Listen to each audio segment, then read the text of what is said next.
Okay. Okay, I'll mute myself. Done. Okay. Here we have Sergeant Reese from Cleveland Homicide Detective Unit, who has been with the Cleveland Homicide for how many years now, Sergeant? It's 2018. All right, and you've been a CPD for. Been a policeman 26 years, not all with Cleveland. That's what I thought about. I remember the 26 years. I remember that. Yeah. Okay, so let's go back to pre-pandemic and then post-pandemic, and then in the pandemic. March of 2020 was when everything started. How did it impact your daily routine, and what did you see as far as in the homicide division itself? Pre-pandemic? Let's do like your normal day, just to do a comparative example. Your normal day, pre-pandemic, and then post-pandemic, and then in the pandemic. I mean, pre-pandemic, it was just status quo. Just, conducting investigations, testifying in court, just going about our normal day. I suppose waiting for a homicide to come in, because obviously we have to drop what we're doing to respond to that. Just kind of normal. And how many homicides would you average in a month? Let's say a normal month. In 2000, I don't know. I mean, it shakes out. We usually have one about every 3 days. Okay. And I know there's been much talk about an increase in violent crime during the pandemic, but I don't think it was pandemic. I don't really subscribe to it being related to the pandemic. Are you driving? Huh? No, well, I'm sorry. It's okay. No big deal. Oh, you're recording, so yeah, I mean, I think people were cooped up. The one thing I did see drop off during the pandemic were child abuse. Really?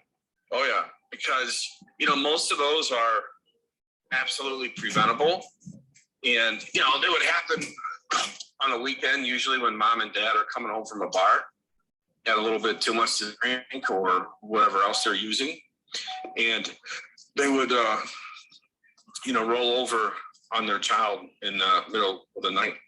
So we would get those calls. But during the pandemic, we didn't get those because all the bars were closed. People couldn't go out. Wow. I never would have thought of that. Wow. Yeah. I mean, because we still had, what happened during the pandemic, there would be like a lot of hotel parties during the shutdown. So when the bars were shut down, people were obviously buying liquor and booze from the liquor store, but they would have hotel rooms, and we still had homicides. So our homicides didn't slow down during the pandemic, and I don't think they spiked during the pandemic either. So homicides were the same. Yeah. In the people so the bars were closed. So the bodies that you found were not typical locations. Then the locations changed. Or no? I mean, we didn't have. We wouldn't have them, on a bar or a bar parking lot. They would be, I remember one we had right outside of a hotel, or people would have house parties. So it wasn't a real change. We had a spike in homicides in 2021, 20 and 21.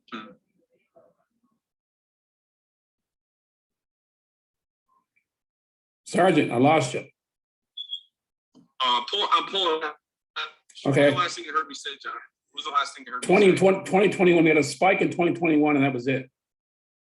Yeah, 20 and 21, we had a spike, but I don't believe that they were pandemic related. I think they were related to other issues going on in the world or in the country. Did you see any increase in overdoses when they got their stimulus checks? Oh, yeah. I was talking to a coroner. We're going to have the Concord County Medical Exam is going to be on as part of this project as well. I got him on board, so he's going to describe his kind of situation. But I talked to a coroner down in Newark, Granville, Ohio, and he saw a dramatic spike in overdoses. So they got stimulus checks. Did you see the same thing happen in your case? Yeah, I would say for sure. Yeah, and then, you know, there's a lot of, as you can imagine, with criminal activity in Cleveland, there was a lot of pandemic relief fund fraud. Oh my God, yeah, you're right. Where people were getting a lot of money, and we had homicides related to pandemic assistance funds. Some people stealing the money. Wow. Yeah, because they were recruiting people and, you know, to say they had this company and that company, and, you know, and then so people who were otherwise unemployed were now getting paid as if they owned a business in relief funds. And then, you know, the person who recruited the people would take a cut of it. Well, then, you know, so you got these guys buying fancy cars and flashing money. And so as you can imagine, we have robberies and homicides tied to that. Wow. That's a new one, Sarge. I never heard of that one before. Yeah. Wow. So how did it, that's the outside. Now, within the department, how did you guys have to change over your routine with the pandemic? Did you have to make any changes you had to make, or how did that? Yeah. I mean, because the courts were shut down, and so it created like a what's the word I'm looking for? Like a log jam in the criminal justice system, and so now the courts are releasing people who shouldn't have been released, you know, who couldn't post bonds, so they were releasing their bonds. And then, you know, gang members that we would arrest for gun violations would be immediately released. And I remember there was one guy they had arrested like 3 times over the course of like 2 months, and eventually he killed somebody. Wow. Because they were so backed up, they had no place to put them if they posted bond, or how did it work again? Explain it to me again, please. Yeah, so rather than hold them in jail, because there was a spike in COVID cases in the county jail for like, you know, non-violent offenses, they were releasing people. And, you know, or even violent offenses. Like we had a guy who was in being held with on a bond for an aggravated robbery, an armed robbery. He was released and then went and committed another robbery, pointed a gun at an off-duty policeman, and the policeman shot and killed him. So people who, you know, who shouldn't be out on the streets were being released because of COVID, you know, during the pandemic. You know, their attorneys would file motions saying, you know, you're jeopardizing my client's health and safety by keeping him in jail. We even had a guy who was in jail for a murder. They released him, and he committed another murder while he was on an ankle monitor. Wow. Holy cow. And then the labs testing was like almost halted because you got all these companies working remote at the county medical examiner's office in the Cuyahoga County Regional Forensic Science Lab. You know, they're working remote or reduced hours. So now our testing, you know, was held up.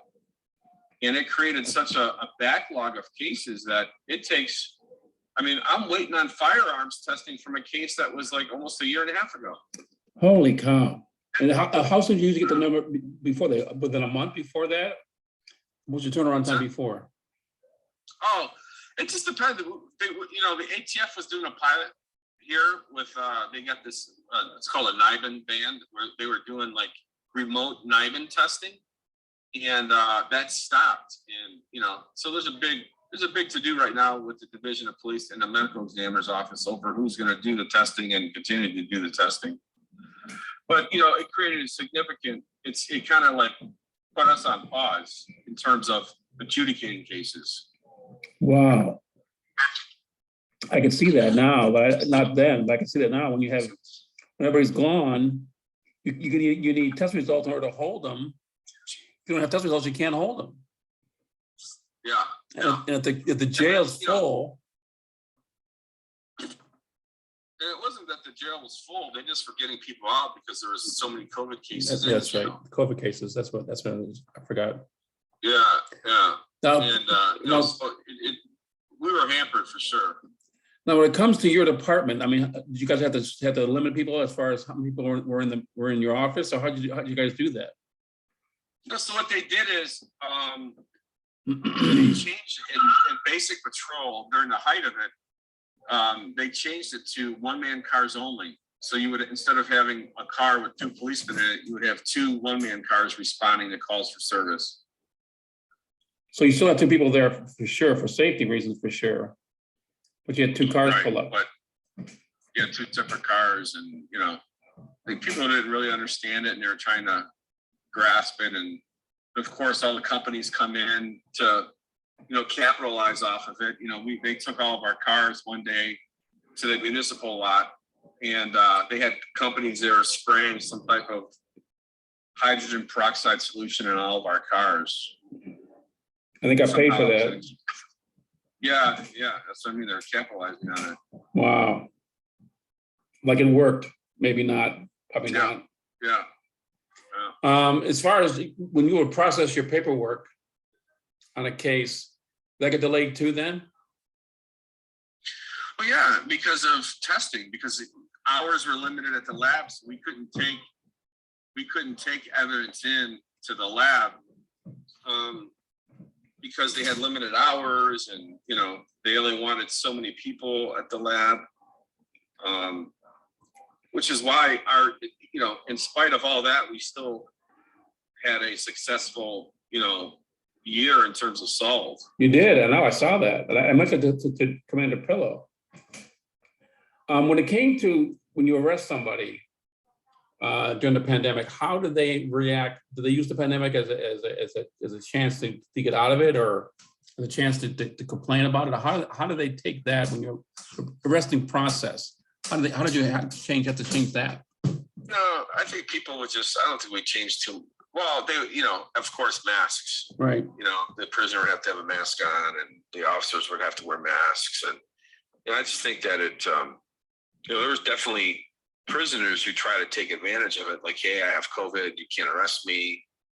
Or try to weaponize their COVID, coughing on us, telling us they have COVID and then trying to cough on us. Yeah, so I just, wearing masks. And I remember at the height of it, when they first did the shutdown, it was eerie because, the governor issued an order advising everybody to stay home. No one's allowed to be on the roads. So like driving to work was weird. But it had to be. Yeah. I know I was in Cleveland a couple of times during the pandemic, and it's the same thing. It's like everything's just, no one's there. Freeway or streets or anything. Chester Avenue was just like a ghost town. Right. How was your morale within the department during this time? I mean, morale was low, but it's, it was low. Did you lose anybody? Oh yeah, we've lost a lot of people. Due to COVID, as far as? I don't know. I mean, in terms of deaths? Yeah. I don't know that any of our officers, I don't believe any of our officers died. We had some officers who were hospitalized for extended times with, COVID-related illness. But as far as losing them in terms of retiring, how much did you lose to that? Oh, a lot. I believe it. Yeah, a lot. And I mean, they're leaving by the boatloads now, but that's not because of COVID. What would you want to say to somebody if you're talking to your artist right now? How would you want to convey your experience in COVID, given your role as a homicide detective? It was very frustrating because there was like an anti-police movement going on across the country, and we still have to go to work. Like, we're still, if this is a deadly virus, we're still being exposed to it, and our employer is not really giving us the tools necessary to. I've never been given a mask by the city of Cleveland. Seriously. I remember I was on a scene of a police shooting, and the chief's there. The deputy chief walks up and says, "Hey, you guys got to put masks on." I go, "Hey, I don't have any." I had a commander on another scene say, "Sergeant Reese, where's your mask?" And I go, "I don't have one." Good luck trying to buy an N95 mask during that. You can't. You can't, exactly. Wow. And so this was very frustrating because, people are talking, how bad the police are. And guess what? We still going to work, and we're still going to, answer that bell when you ring it. You're still keeping it safe, even though the whole world's going to hell. and by the way, still solving crimes at a very, very high rate. I know I saw that data. It was amazing to me. And there should be an asterisk there saying that this is also during a pandemic where you can't get information from anybody. Right. So that to me was just amazing. Your solve rate was crazy.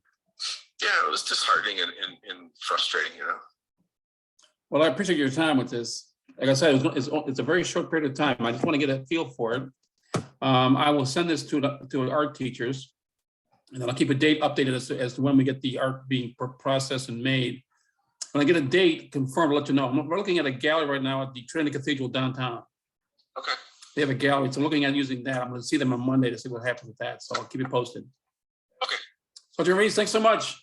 No problem. See you, John. Bye-bye.